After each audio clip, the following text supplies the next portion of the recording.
Anybody feel like your mornings have completely gotten out of hand? Well, if you're a night owl, it gets even harder to break the cycle and to recover. But today, I am resetting my morning, and I'm doing it to prove it to myself, but also to prove it to you guys that you can take back your mornings and you can create better habits to actually make your mornings work for you again. Now, you didn't think that I would just tell you about my morning routine without adding a little bit of a challenge to it, did you?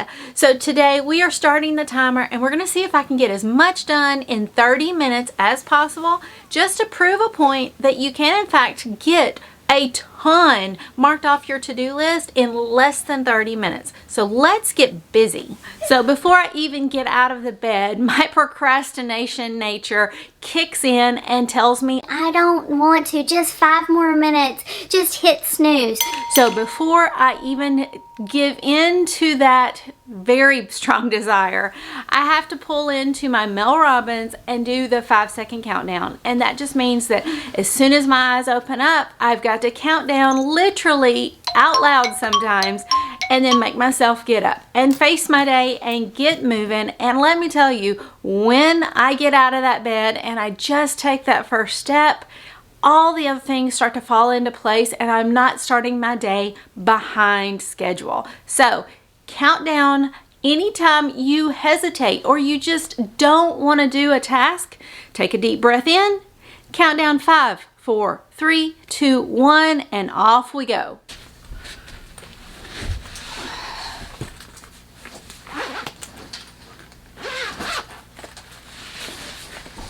Winning at your first hour of the day is so incredibly important for your mindset.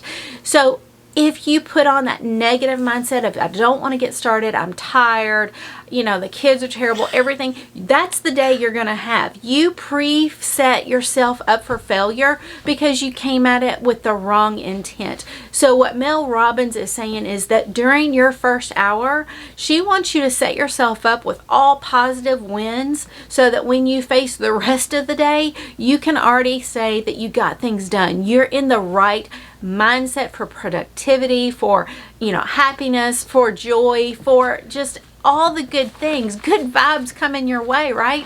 So during that first hour, she wants you to get moving, she wants you to get motivated, she wants you to be relaxed, and she wants you to be focused. And it all depends on you and your lifestyle, but that usually means get up out of the bed and don't hit snooze. Make sure that you're getting ready and you're giving yourself positive affirmations while you do, and then you're moving your body, you're stretching, you're doing something to wake up that body and mind connection. And then have a little meditation. Have a little bit of time that you really can just be quiet and think and process what you're going to do today, what your intentions are for the day.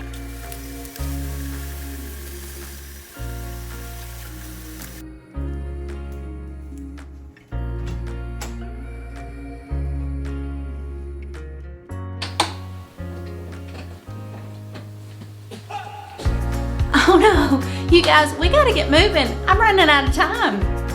You guys already know that one of my favorite books is Atomic Habits, and I think it's important to reread that book every January just to really set your mind on the right track and to remember it's the simple little things that we do that build up. And he calls it habit stacking. But there's also another concept that I really feel is important to embrace, and that's called a Keystone habit. And that's just selecting one habit you make a non-negotiable to start your day right. For me, it's making my bed. I absolutely love how it just instantly lifts my room, and I start off with a win. So along with what Mel Robbins was saying, by getting your bed made, start your day with a task that's already completed. This really sets your brain to thinking that you are already making progress very early in your day. And that means that as we go through our day, we are in a positive mindset of achieving things.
So select one Keystone habit that you want to make non-negotiable for your morning routine and make sure that you do it every single day. Some ideas are to maybe even just unload the dishwasher because you started it the night before, and that's your Keystone habit, to make sure your kitchen stays ready to receive dirty dishes in the dishwasher and not the sink. You could, make a Keystone habit a long, healthy walk every single morning if you're working on your health plan. Whatever you want to achieve in the new year, make sure that you have a Keystone habit built in that you check off within the first hour of your day, and you're going to see success is a lot closer than you think.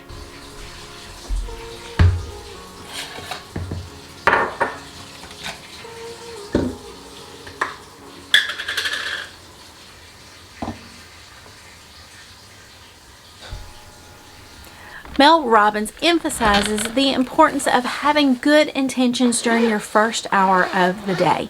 That means that as you're getting up, you're not hitting snooze, that you're having some quiet time to really focus before the day gets crazy and chaos, that you're stretching your mind and really giving yourself positive affirmations, and getting something checked off your to-do list immediately helps to reinforce the success that you're already seeing in your day's plan. So with my daily routine, that includes having some Bible study, stretching just a little bit, and then getting my bed made. That's my first checkbox on my daily planner. And I love that before I do anything else, that is done. I can say within 3 minutes that I've already got that part of my day checked off. And that's pretty amazing and motivating.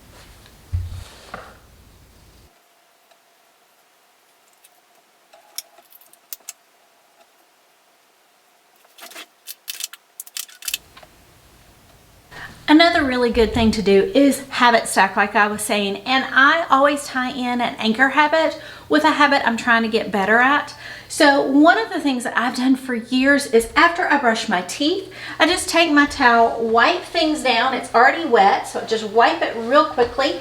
That keeps things from looking bad on my counter, and then remember to hang up that towel that you used in your shower so that it dries and it's not moldy and mildewy. And that is a habit stack, and it's as simple as that. Plus, there's a 2-minute rule. If it takes less than 2 minutes to take care of the task, just do it. Don't put it off, don't walk past it. This towel just needs to be thrown in the dirty clothes along with this one. And the pool noodle doesn't belong in the tub. Sometimes it's the obvious things, the things that just kind of like are a duh moment that really changes the way you view things. I call it tidy as you go, but in some of the books that I've been reading, they call it the 2-minute rule. And basically they're just saying if there's anything that you see that needs done and it takes less than 2 minutes, don't put it off. Do it immediately.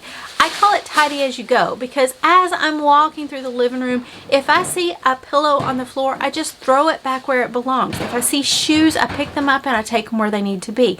That constant, monitoring of the situation and taking care of business immediately, it becomes remote and it takes less brain, it takes less effort to control the chaos when you automatically are just fixing things every single time you see it. And I can tell you right now, the more you do this habit, the more it is second nature. I don't even think twice when I'm tidying up the mail or I'm putting the towel back up on the towel rack and straighten it up so that it dries correctly. All of these things, it's 1,000 little bitty micro cleaning things that add up to a tidy home. And when you let them all fall apart, that's when you see the house is in disarray, it's out of control, and you feel out of control. So the secret to really keeping a clean house is embracing this 2-minute rule that you don't let little things go unnoticed. If you see a piece of paper on the floor, it doesn't matter where it came from. You just pick it up, you deal with it, and you move on with your day, and you don't let stress build up, and you don't play the blame game. It is fine. You're just picking it up. If it's yours, you pick it up. If it's his, you pick it up. It doesn't matter. The point is, it's done, move on. So you guys, I better rush because I'm running out of time. But look, I found more things that just got left out. Babies and grandbabies, they leave things all over the place. So if you just get in a habit of picking it up and taking care of it, the minute you see it, your house is just going to stay a lot tidier than just letting it all fall apart and having a massive marathon day. So take my advice and don't walk past anything that's out of place. You can tidy as you go, and it makes life a lot easier.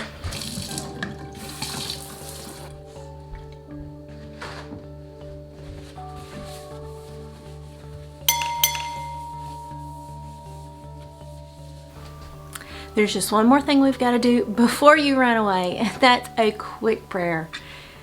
Heavenly Father, I praise your name. I thank you that you are here with us. I thank you for bringing us together. I thank you for the men and women who have joined me in this fight against clutter and chaos. And we really just want to do better, Father God. We want to come together as a community, as friends, and just lift each other up. So Father God, I just pray that as we go through each and every minute of our day, that you would walk with us, that you would fill us with your Spirit to know that you have given us all the tools that we need to truly make changes in ourselves, in our homes, and in the lives of the ones that we love. So Father, I just pray for strength as we go through our day, that we would keep you top of mind. I pray for wisdom as we make decisions, that they would reflect the knowledge and the light that you've put in us. And Father God, I just pray that we would be filled with love in such a way that it would just blow into everyone that comes near us. Father God, help us to be a light in a dark world. Help us to shine on your will. Help us to bring comfort and joy into every person that we meet, Father God. In all ways, I just pray that we would reflect you and that you would continue to be glorified. In Jesus' name I pray. Amen. Don't forget to join me on Thursday. Of course, we're going to get together. This week's topic, we are going to talk about self-care and loving ourselves so that we have everything that we need, all the energy, all the things that we need to pour into everybody else, because that's what we've got to do as mamas. But it all starts with taking a breather and filling up our own tank. So join me Thursday where we're going to do it together. So bring your face mask, bring your lotions, your creams, whatever you want to do. If you just want to paint your fingernails, bring your polish, and join me on Thursday for an hour of just girlfriend chit chat and a little self-love. Until next time, have a blessed week. No.